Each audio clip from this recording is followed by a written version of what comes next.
حضور صلی اللہ علیہ وآلہ وسلم نے ارشاد فرمایا، اے عمر، اگر مجھے لوگوں کے سست ہو جانے کا ڈر نہ ہو تو میں تمہیں یہ بات کہوں کہ اس خبر کو جا کے گلی بازاروں میں بتا دو اور 4 اشخاص کی جنت کی گواہی دے دو کہ انہیں جنت میں جانے سے کوئی شے روک نہیں سکتی۔ عرض کی حضور صلی اللہ علیہ وسلم کون کون؟ فرمایا ایک وہ عورت جس نے اپنی ساری محبتیں اپنے خامد پہ نچھاور کر دی اور اس حال میں مری کہ اس کا خامد اس پہ راضی تھا۔ دوسرا وہ شخص جس کے بچے زیادہ ہیں، ذرائع آمدن تھوڑی،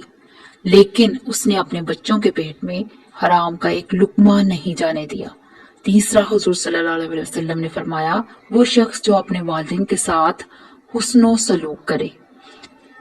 اور چوتھا وہ شخص کہ جس نے ایسی سچی توبہ کی کہ گناہوں کی طرف پلٹنا اس کے لیے اتنا مشکل تھا جس طرح جانور کے تن سے نکلا ہوا دودھ واپس نہیں جا سکتا۔